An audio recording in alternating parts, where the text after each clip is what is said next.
What's up, guys? Justin with the Podcast Dojo. Today on Abandoned Locations, we are going to be talking about Frederick Towne Mall in Frederick, Maryland. But before we continue, I want to say that if you enjoy the content that Ray and I produce, please be sure to hit that subscribe button with the notifications on, and drop a like if you enjoyed the video. It really helps us out. Thank you for your continued support. Frederick Towne Mall opened in 1972 in Frederick, Maryland. To give you an idea of where that is, Frederick is about 50 miles from Washington, D.C. and Baltimore. The original anchors were Montgomery Ward and J.C. Penney's.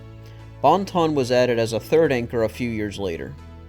The mall opened during the mall boom in America, so what could have possibly gone wrong? Well, for starters, the Francis Scott Key Mall opened up in 1978 and not that far away from Frederick Towne Mall. Francis Scott Key Mall is still open today. How is it doing now? I'm not sure, I've never actually been there. So if you live in that area, be sure to let me know how it is doing. The other aspect that hurt Frederick Towne Mall was that the area was doing a demographic shift. A lot of the upper middle class was moving out and bringing in the lower middle class along with crime. The area was becoming known for violent crimes as well as frequent fights breaking out at the mall. It didn't help either that these crimes regularly made the news, steering even more customers away. Montgomery Ward closed in 2001 as part of their nationwide closures after filing for bankruptcy.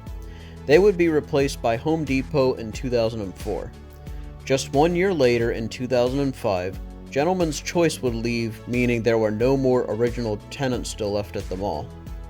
J.C. Penney's would relocate to the Francis Scott Key Mall, and I could not find their move-out date. So if anyone knows, please let me know in the comments below as well. I do know that they were replaced with Boscov's.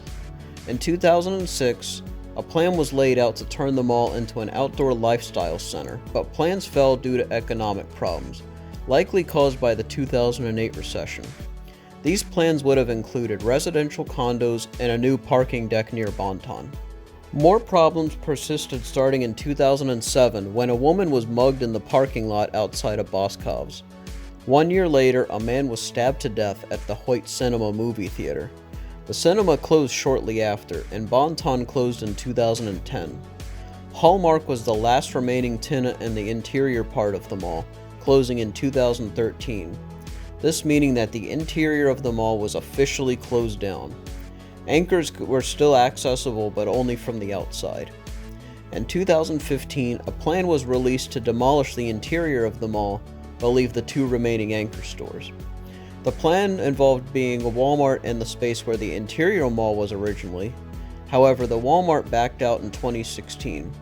Also in that same year, the mall was put up for auction starting at a little over $2 million. The mall was finally purchased by Link Capital for $6 million.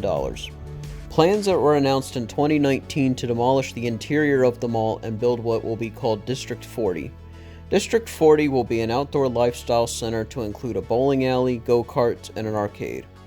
There will even be a new movie theater built where the Hoyt Cinema once stood. More tenants are currently in negotiation. The plan with District 40 is to keep locals in Frederick and not give them a reason to venture off to Baltimore or DC. Plans are to open in 2020. From what I've seen, Home Depot will remain, but the future of the Boscov's has remained unknown for now. So what do I think of this mall? Well, it's unfortunate that it was doomed from the start. It reminds me a lot about Randall Park Mall. However, something that was refreshing to learn about was the ultimate history of the mall. A lot of abandoned malls I cover seem to have one thing in common.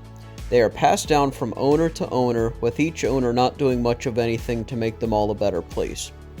After ownership was changed, it seems like they really tried hard to make the mall a safe and fun place to be. I really hope that District 40 brings in some new life to the old mall. Anyway guys, I hope you enjoyed the video, hope you learned something. I've covered another Maryland mall, the Owing Mills Mall, so be sure to check that video out as well. Anyway, until next time.